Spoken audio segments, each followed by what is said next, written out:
So my name is Ilari Aegerter.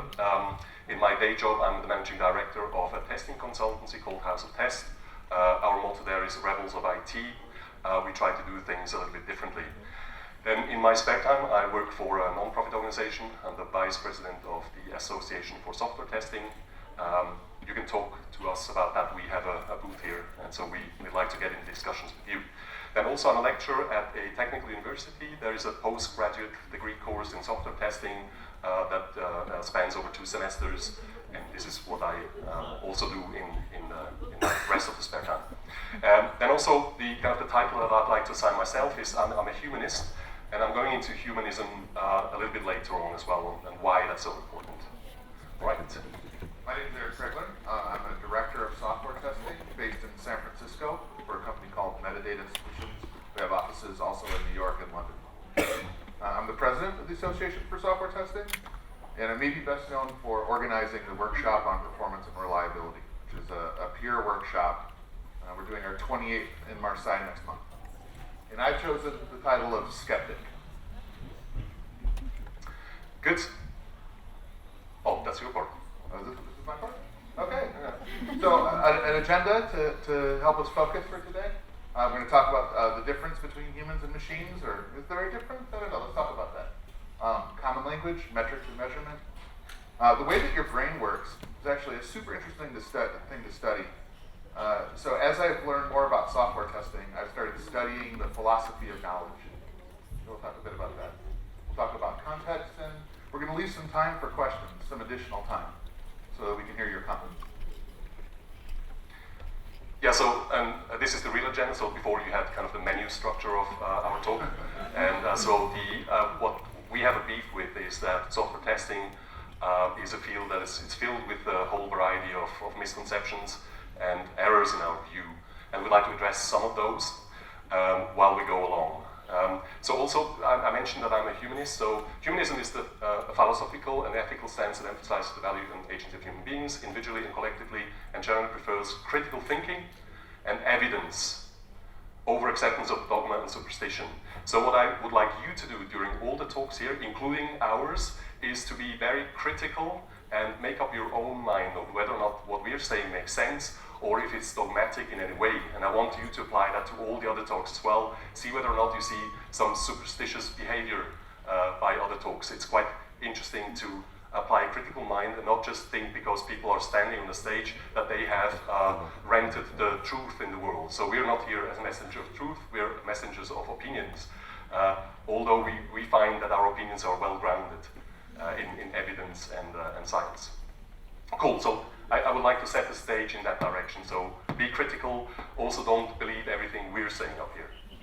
Make up your own mind. So in testing, I think one of the things that we also mentioned in the title is that there are these false dichotomies where we try to classify things in always in 2 categories. It's big and small, there's manual testing, there's automated testing, there are always 2. And they're seen as polar opposites of things. So here's another one, so explicit versus tacit knowledge. Whenever you test the software, there is a set of explicit knowledge of things that you know how the software should behave. But then you have a much larger sphere of tacit expectations. So tacit expectations are the ones that you have, only that you don't know that you have them. You will discover them when something goes wrong. So this is quite an interesting and important concept in testing, and leads to the importance of conducting experiments with the software and not only checking the facts that you have there. It's very complicated. Yeah, that was actually very complicated, exactly. So this is just a short introduction into the Kinefin model, and I have a link down there so you can read more into that. But basically this is a sense-making model to see in what areas of human actions you're in. So Dave Snowden, who came up with that, he makes a distinction between systems that are ordered and linear, and the other one is complex non-linear systems that have behaviors where cause and effect are not tightly linked, and they can only be explained in hindsight.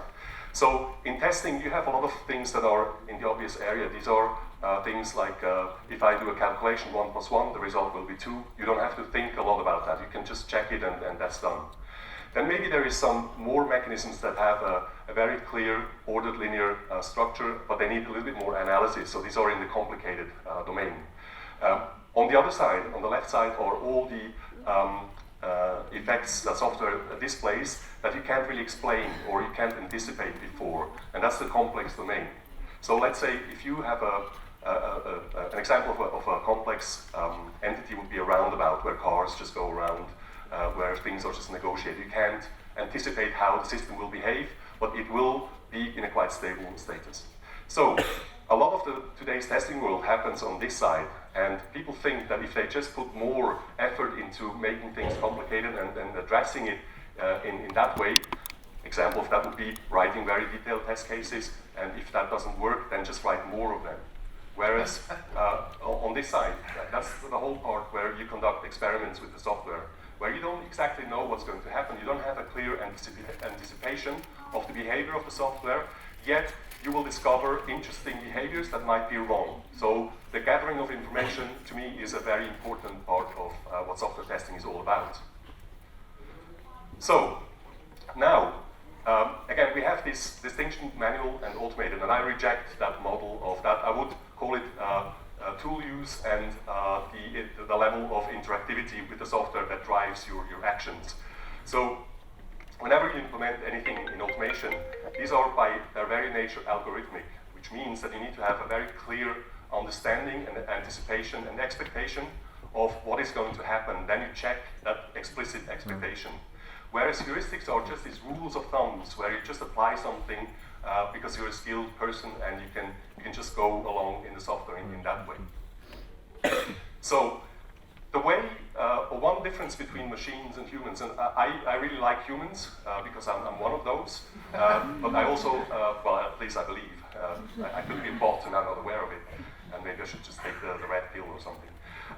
Anyway, so I think one of the major differences between how humans work and how computers work is that computers, they have a strict follow of algorithms that they just process, whereas humans, whenever we gain new knowledge, we just don't store it as a bit of knowledge in our brain, but we attach it to something else. So whenever something new comes into our mind, we usually attach it to something we already know. So all human learning is analogical and metaphorical in its very nature. You tie it to something you already know.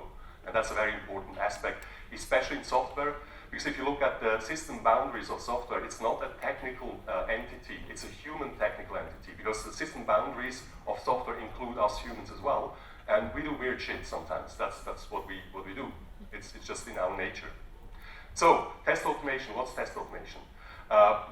This would be quite interesting that many organizations have this urge to, okay, let's just automate everything and then we'll be fine. But the manual tester versus the automated tester, that doesn't make sense in the same way as if I asked the software developer, who is a software developer in here? Yeah, interesting. So, are you a manual software developer or are you an automated software developer? So when I observe you working, I see your hand, so you must be a manual software developer. Why don't you just automate your work? That would make more sense, right? So because I mean this manual thing, this is not very, that's not engineering. But again, that completely misses the point. So what we call manual testing of a skilled tester is not, the manual part is not the essential one, it's the brain that's involved. And the same, when you write code, your brain is the important agent that helps you to write good code. And it's not, your hands are just a tool, one of many. So test automation is kind of a weird thing. And also automate everything. What does that even mean? What is 100% automation even mean? It doesn't have any meaning. It means I avoid doing anything meaningful. Well, it's avoid doing anything meaningful, engage with the software directly. I only let machines be my project. Exactly. It's, I used to run the testing department for Europe at eBay, and in the headquarters in San Jose, they had this push to automate 80%. So why 80%? Of course, it gives a warm and fuzzy feeling. There's a Pareto principle involved, and as a manager, if you ask 80%, that's pretty high, sounds good. It's not 100% because that would be crazy. So it just gives this nice and fuzzy feeling that has no root in anything that makes sense. And then next year, I can increase it to 85%, and I can demonstrate that we're meeting our key indicators. Yes, and then the bonus will rise and everyone is happy, and the software doesn't get better at all. Again, so what we have here is we have this very strong urge to always categorize in two different systems. So big, small, black and white, everything is always in twos. And I'd like to advocate a little bit to apply a scalar model where you have degrees of something. It's not a light switch. It's more the crossfader on a DJ's rack. Okay, whatever. Can you see this?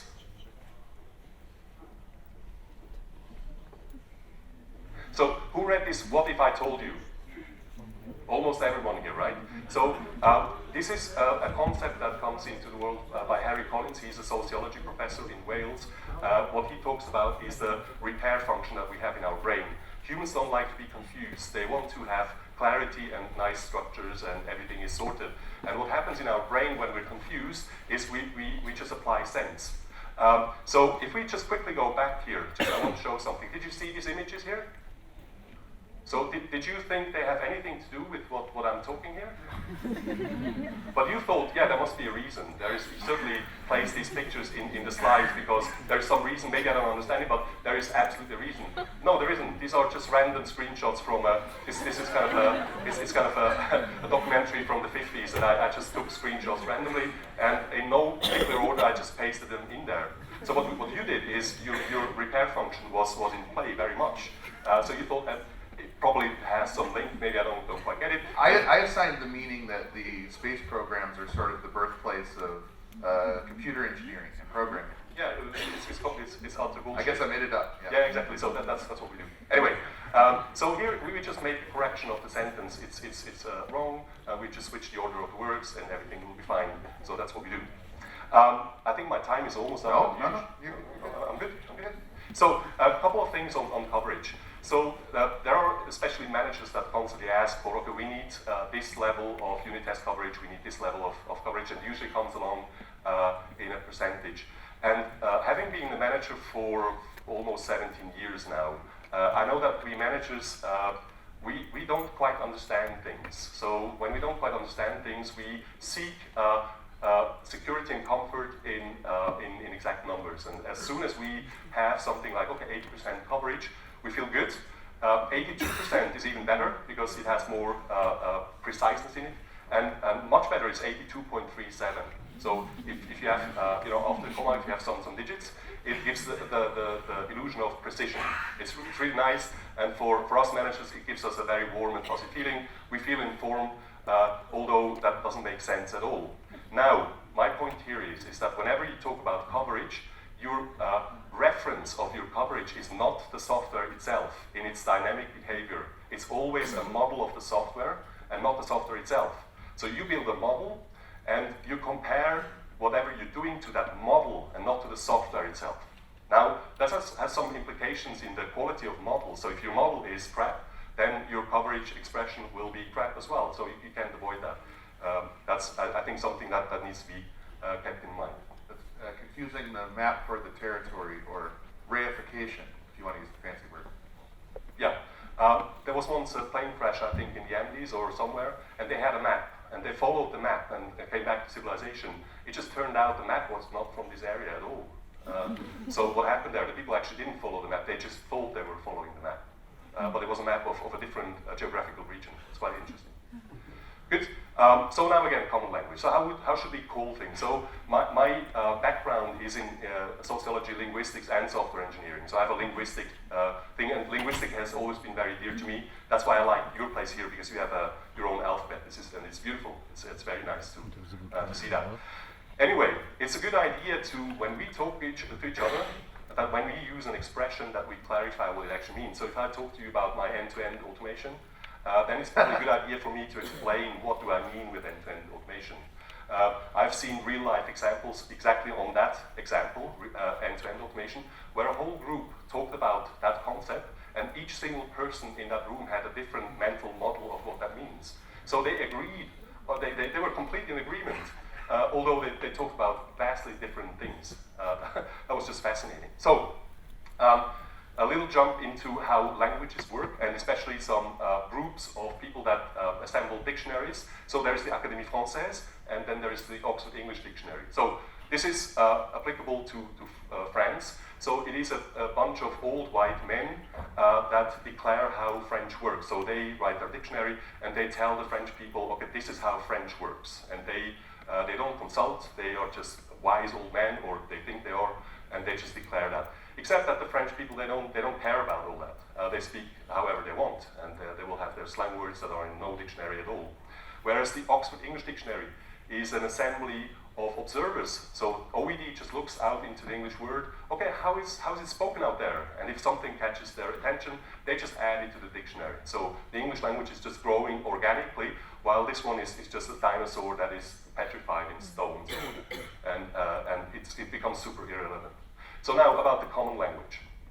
So the way language works, it is negotiated in your tribe setting. So the way people speak changes over time, and any institution that tries to tell you, okay, that's how we should call things, will fail on a global scale. Also, if a specific artifact is called differently in company A to company B, who cares? It's important that in company A, people will know what they talk about, and if B calls it something else, that is not a problem. Again, all the taxonomy of testing is something that's socially negotiated, not something that is declared from an entity that believes the way it should be done. Cool. So, what is a good tester? Jerry Weinberg, whom I strongly recommend to read, he's a wonderful writer and has very interesting ideas and has been around for a long time. He has also formed the first ever testing group on the planet. That was in the Mercury program in the late 50s. Yeah.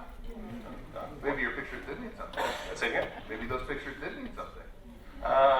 Okay, so maybe this was just my subconscious thing that still came into play. All right, yeah, good point. So his definition of a tester is beautiful and elegant. It's kind of, a tester is someone who knows that things can be different. And I think that's the part that makes a good tester, knowing that things are not always the way they appear. Cool, and then I hand over to Eric, and I'll go back into the shadow. Okay, so let's talk about metrics for a minute. Testing is beset by metrics. As a manager, I'm constantly after metrics. Well, how are you proving that anything's better?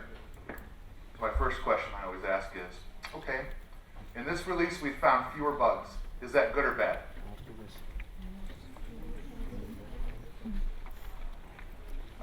So when you start counting a thing, people start responding to that thing. It was earlier in my career where the announcement to the engineers was that they would start being tracked for how many bugs they closed. That afternoon, I went to write up a bug, and the engineer demanded I split it into 3. And we have this tendency to try to make models with numbers that may or may not be accurate. For example, how many people are familiar with net promoter scores? Yeah. Or the surveys you might fill out, where sometimes the person who gives you the survey says, if there's any reason you would not give me 10 out of 10, please let me know so I can help. And then we take all of those qualitative measures and we start pretending that they're quantitative measures. That it's the same as if I were to measure the specific gravity of a compound in a chemistry lab. But they're not these things. They help us model. One last thing I'll add to this is a concept called the streetlight effect. And there's a story about this person who's had too much to drink, and he's under a street lamp, looking everywhere for his keys. The policeman shows up, says, well, what's going on? I need to find my keys so I can get home. They look for a few minutes. The police officer says, are you sure that you lost your keys here? And the drunkard says, well, no, but this is where the light is.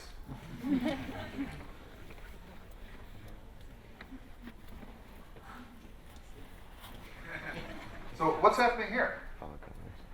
What happens is that the cat's brain, which is a heuristics processing engine, turns around, sees a cucumber and goes, snake! And jumps out of the way. This is a life-saving adaptation. I'm sure that over the millennia, many cats have been saved by immediately jumping before making sure whether it was a snake or not. Our brains work this way. We do pattern matching We look at things and we correct sentences that don't look correctly. We bring our expectations to the thing that we're observing, and then when we end up not observing exactly what happened. And the thing is the harder you concentrate, the less flexible you are to new information. So the more specifically that you're looking for one specific thing to happen, the more likely it is that you'll see it and that you'll miss other input. So this is an experiment where radiologists were shown chest x-rays. And right here is the gorilla in the middle of the lung. And of the 24 people, almost none of them saw the gorilla at all. It's quite large. It's way larger than the features that they are looking for in the lung nodes. But they have a specific thing that they're looking for. If somebody had actually choked down a kid's toy like that, that could be pretty serious, right? Even people who looked right at it did not see the gorilla. And that's the danger in applying a tight focus to what you're doing. If you're trying to find a very specific thing, no matter how good you are at what you do, you can put tunnel vision on. You can make it so that you only see what you're looking for. So this is the effect that happens if you're executing test cases that have a very detailed description of what you're supposed to do. It's your focus will be on compliance and not on discovery. And test cases are confirmational, which so you probably need to do that. But everyone else who looks at the software can help with the confirmatory stuff. How do you help with what's not expected? How do you add value to a testing project? It's probably not by faithfully executing the acceptance criteria. I mean, we need that, but okay, after that's 5 minutes. What do you do after that?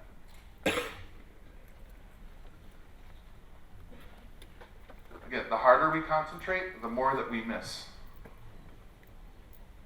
Negative test cases don't solve this tendency. What do you focus on when you do a negative test case? That the expected negative result happens. I actually think all negative test cases should just be called test cases because there is a specific expectation for what happens when you execute that test case. How do you add value as a tester? How do you find the things that other people haven't thought of? When I talk to civilians about testing, I say there's two kinds of bugs. There's an error in implementation, or just a software coding error, and there's an error in expectation, or in requirements. My testers are expected to aggressively attack both of those things.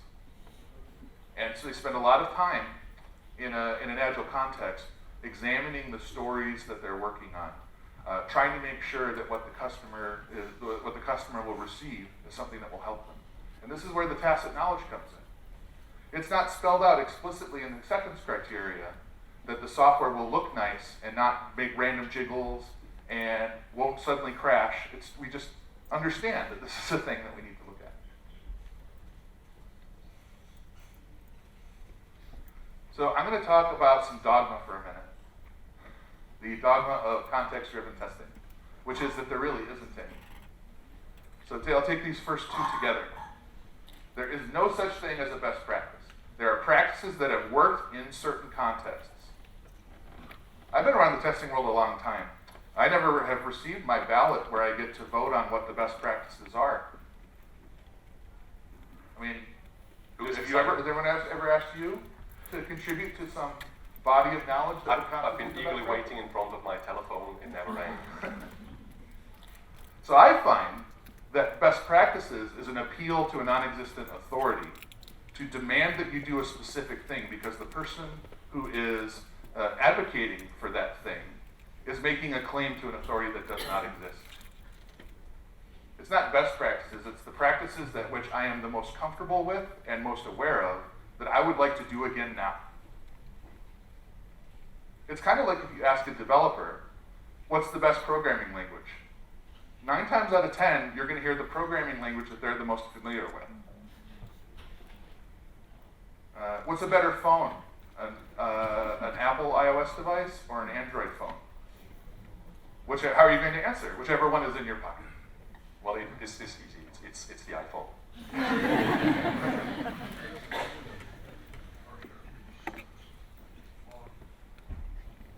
So people working together are how things get done. We communicate, we share our understandings, we figure out what it is the software's supposed to do together. That's how things get done. They don't get done with documents. They don't get done with spreadsheets. Other than to the extent to which these help people make sense of things together. To where we can look at the same map and say, oh, this looks like this will lead us out of the Andes. It did work in the end.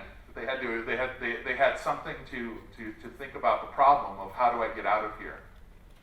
That's the value in any sort of documentation. Projects unfold over time in ways that are often not predictable.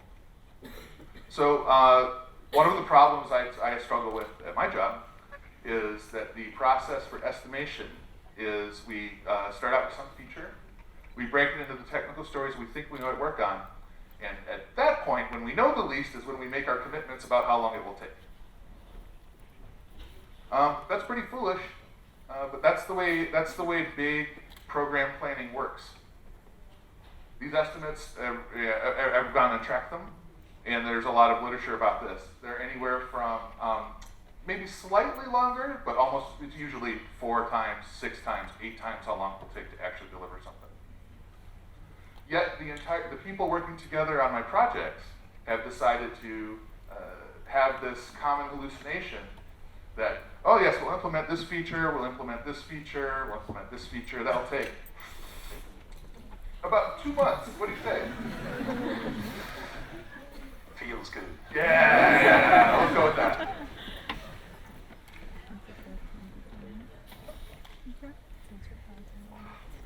The product is a solution.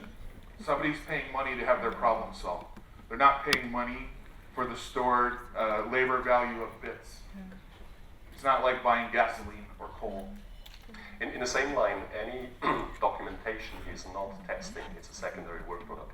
So our recommendation area is try to reduce it to a level where it makes sense and don't just apply it because it's there or some entity told you that that's the way to do it. If you test well, it should be challenging your mind. Clicking off checkboxes next to test cases is not a good use of all of the power that your brain has. You probably should automate those things. I would support near 100% automation of flat acceptance criteria test cases. Yep, not quite 100% though. So only by being professionals and taking in what's happening and making sense of it and coming up with a plan for how to address it can we have a successful project. No battle plan survives contact with the enemy. No project plan can be a list of procedures to complete and still have a good outcome. This is inconvenient for people who sell process as intellectual property, but this is the truth. People who care, people who are smart, people who can communicate well, people who are team players, that's what makes things happen. That's how something becomes successful or not. So to talk a little bit more about that, you could just take a set of processes about how to test a thing, or you could consider the thing that you're actually working on. I would test a social network application very differently than I would test a medical device, and that's how it should be. The social network the social network application I have to have rolled out so we can start viral marketing it and try to get to our Series B funding by the end of the year. A medical device you have to be 100% absolutely sure it doesn't kill anyone or it will ruin the company will go out of business. I test that a little bit differently. The test documentation thing, I do work at a company that makes software for conducting drug clinical trials. We do have formal validation documentation of our software. But if I'm being honest, it merely reflects the happy paths. Here's this feature, the user uses it, we've demonstrated that it works correctly. The other 90% of the time, the testers are doing something totally different and not generating documentation for it. They're using test charters and session-based test management and exploring software to find threats to value, either in the implementation of the software or in the imagination of what we're building. So this last point, I think this is really key. This is kind of back to the best practices discussion. I really really good craftsperson has a toolbox full of many tools that they know that they know enough about how to use them to know when they're appropriate and when they're not.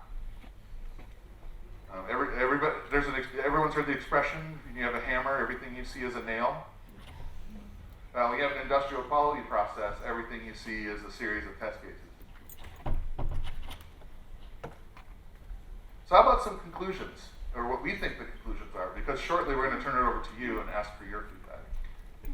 So that they're prioritized by their number, right?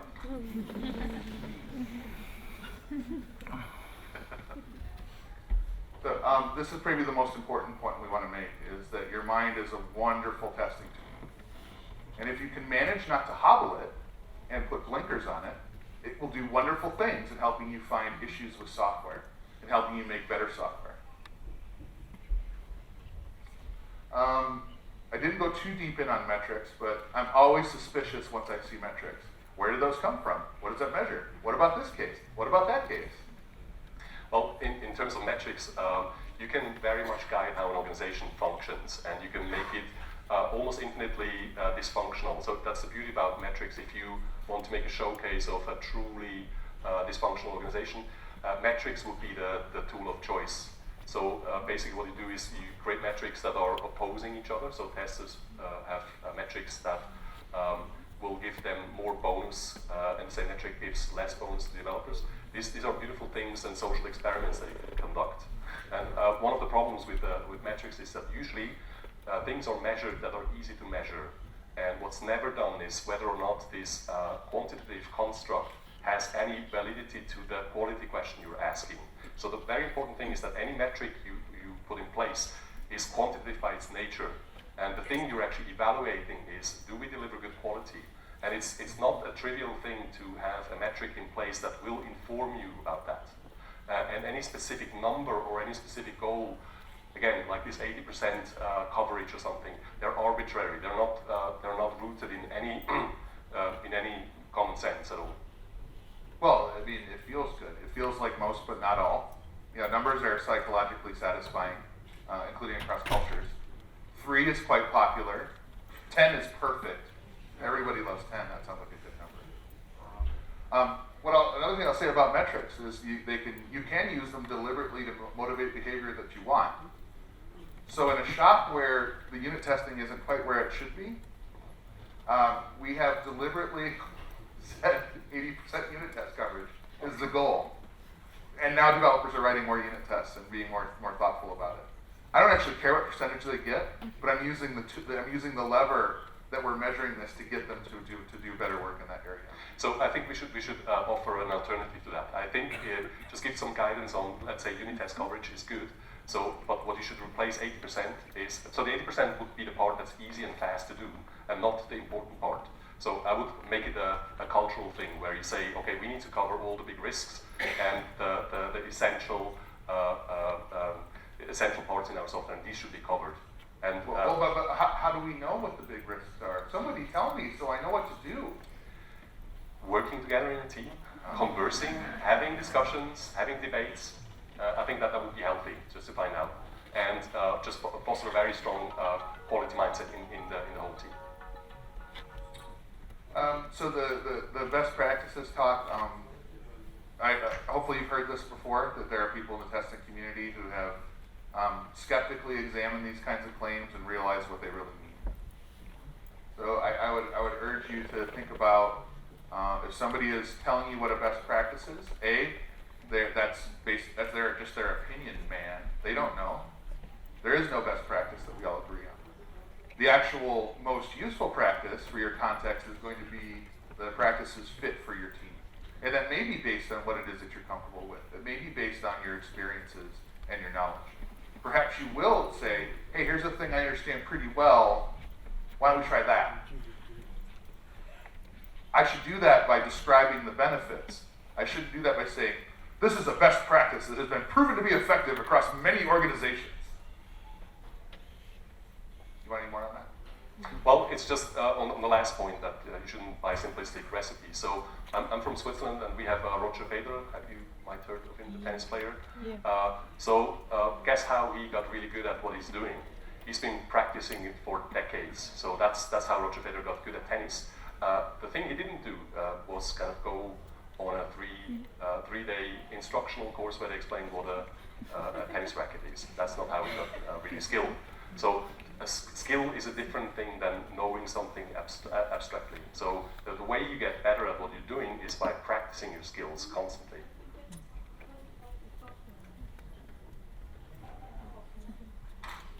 I want some questions. I want some comments. There's a microphone. There's a microphone. Line them up.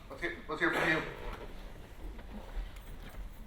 Please, someone? Anyone?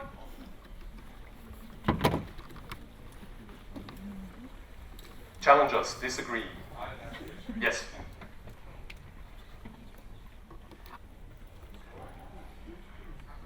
No, yeah.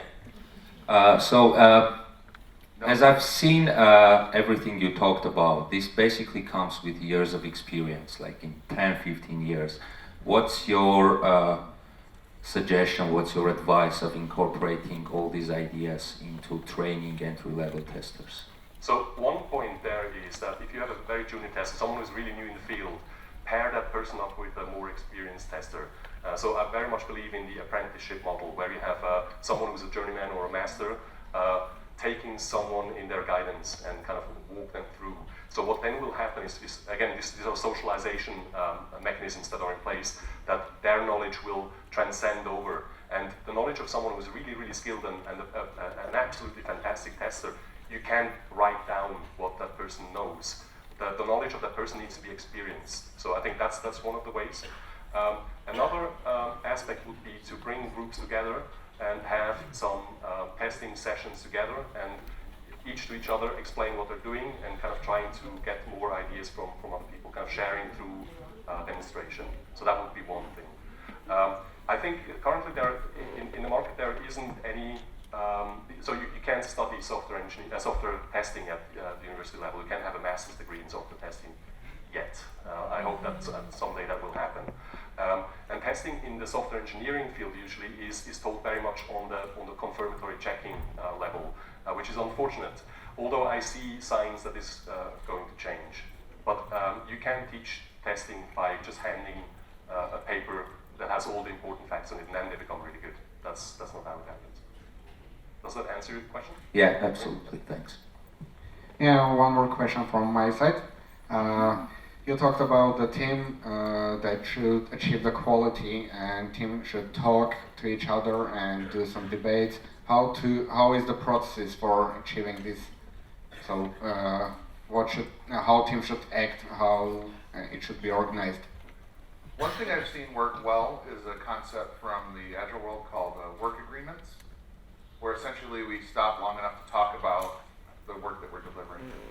So one of the things I push really hard is the idea that the team owns quality. That I'm not a goalkeeper, that what we deliver together is quality. And I know I saw that on the calendar.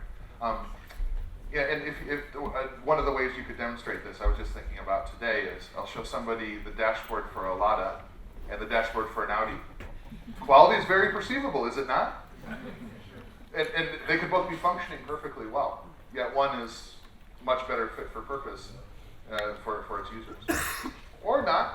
Maybe I'm a cab driver, maybe a Lada is cheaper to maintain, I don't know. Also the Lada fan club.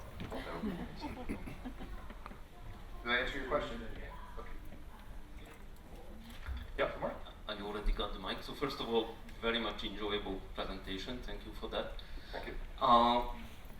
The question would be about skills of test managers and expectation. What kind of knowledge, experience you would expect from the team leaders of a testing group? Because you discussed about skills of testers. What about the managers? Why I'm asking, because they are the ones putting up the KPIs and metrics and best practices and whatever. Yeah.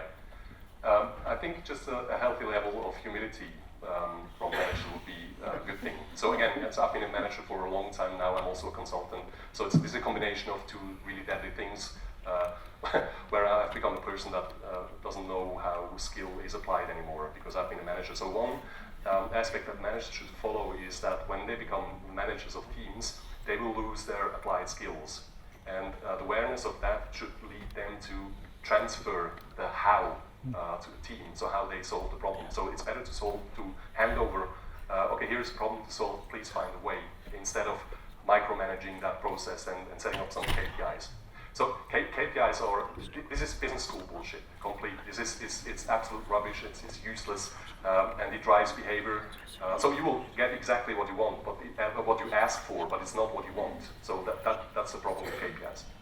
KPIs are bullshit. Okay, so to get back to your question about test managers, I've had to mentor some and promote some, and I have several that I supervise these days. And there are three things I focus on with them. The first one is being a good manager. Treat your people well. Ask them how their day is. Find out what they want to be when they grow up. Work with, and build good relationships. Because everything that happens in terms of people working well for you and communicating with you stems from the quality of the relationship. They have to believe that you'll fight your boss for them. Second is test strategy.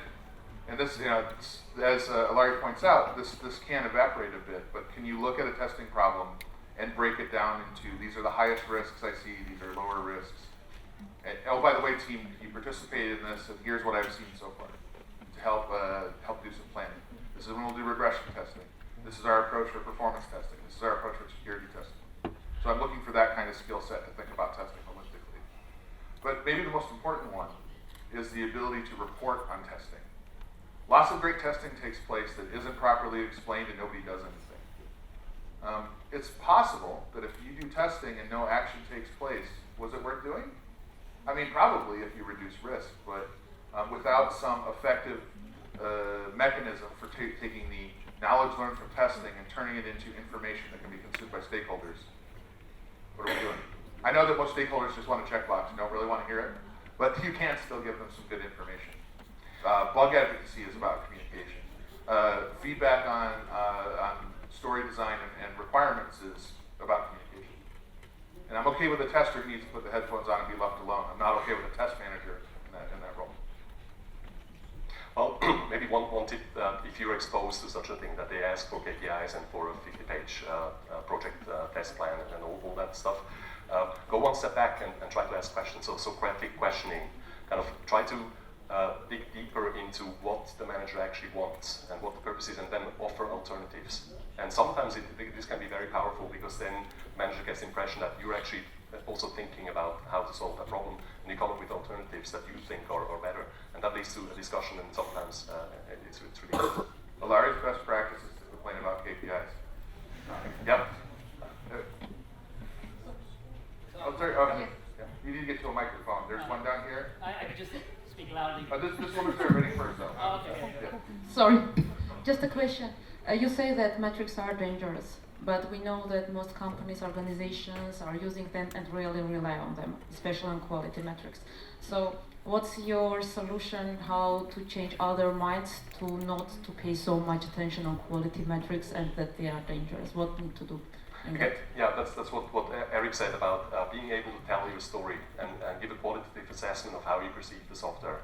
And if people become really good at that, then this estimation that comes along in natural language becomes suddenly more important and more valuable. So when a skilled tester then gives their estimation on how they perceive the quality of the software, maybe the numbers will reduce. But it's kind of, I make it sound easy. It's not easy at all. It's companies who are overly focused and have this fixation on quantitative metrics. The path to moving away from that is very long. But it's kind of seeding doubts, asking for scientific evidence that this is, all these kind of questions that you could ask. Okay. Do you think it will be just changed with another, not metrics, but something like metrics, even if you try? Well, I mean, the point is that metrics are an intellectual fallacy and a reasoning fallacy, where a very simple model of one aspect of a system is used to substitute for an actual understanding of the system. So the people the management teams that I work with on software, I can walk them through a coverage outline in a mind map and give them much better information than telling them that we're 78% done with testing. I agree with you totally. I just try to understand how to do it. Thank you. So thank you guys for the presentation. And I had a quick question about avoiding dichotomies and fake consensus with respect to hiring process of QA. So like we're hiring a couple of positions for QA, and I just wanted to know if you guys have any couple of words regarding. I love music and music education majors. They kill it at testing for some reason. I'm also very interested in people who have any kind of science background, because that means they'll understand experiment design. I find that computer science is pretty hard for testing. Most people in a computer science program expect to become an engineer. I struggle, especially in Silicon Valley, with testing being seen as having less prestige and sometimes the pay is lower. So I feel like I need to be a little bit more creative on the intake. I don't actually have a college degree. I've done pretty well at it. So I guess that would be my advice in hiring, is to be flexible. When I bring people in for interviews, and I bring all kinds of people in, I put a testing problem in front of them right away, and I see how they deal with it. And you either see the spark or you don't. And then I got to argue with HR about whether they have the right qualifications or not. So the good thing with my company is I don't have an HR and I will never have one. So that's a good thing. So the way I look for people in hiring, so it's kind of, in my context, I'm looking for people who have some sort of connection to engineering. That doesn't need to be a degree, but they need to have an engineering understanding. On top of that, they need to be passionate testers and see testing as a career path. I also look for weird things in CVs. If there's something that catches my attention, they have some strange hobby, or they have done some crazy traveling somewhere else, some just life experience. That's something.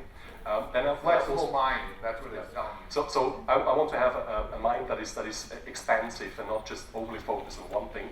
I also want them to be able to demonstrate that they have gone through life constantly learning new things, so that they don't just finish their studies at the university and then they never read a book and they never did any course or did never any self-study on something. Then in the next step, maybe if you approach me, I can tell you my hiring process, because then there's some tests that I do with them that don't have right answers. So they just show me how people think. But I think we can talk after. I'm happy to share. Are we there? Okay, I think I will ask the last question, and also all the discussions can be continued during the networking that our presenters will be here, and so you can ask them the questions. Just one short question. Thanks first of all for the presentation.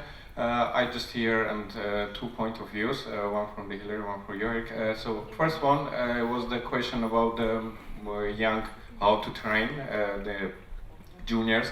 You say that they can just work with a more experienced one, and another one about the management of the team. You said that keep in touch, more work closer, talk with them all. I'm just understanding it in small teams, but cannot realize it how it can be, for example, in a big teams, and also regarding the meeting the juniors and the top level engineers. Just from my practice, as experienced professional is, as busy he is. So just putting, for example, I even try in my experience to do something, but make some meet with problems, how to handle it. What's your point of view for the big teams or for the, especially for the mixing? So with the big teams, I try to make sure that the team realizes that this new perspective and fresh eyes are going to give them value, to make them more willing to answer questions and pair with people. All in the service of creating a safe environment where a new person is willing to ask a question even if it's not, they think it might be dumb. The worst thing that could happen is a new person to go hide and freak out that they're not getting it when there's assistance available for them. So I usually encourage people to build their personal network, and so that's what I would encourage you here as well. So if you meet someone who you haven't met before, try to connect and build your professional network of people you can talk to about testing challenges that you have all times up. Anyway, build your network. Or a meetup, or there is this conference here. So I think there are many opportunities where you can just talk to other people and build your network, and I think that's valuable in building your skills. Cool, thanks a lot. We're around.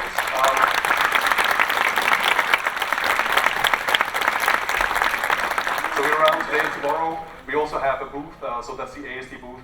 If you want to talk to us, then we are. Yeah, we are. But yeah, thank you very much. Oh, thank you. Yeah. Oh.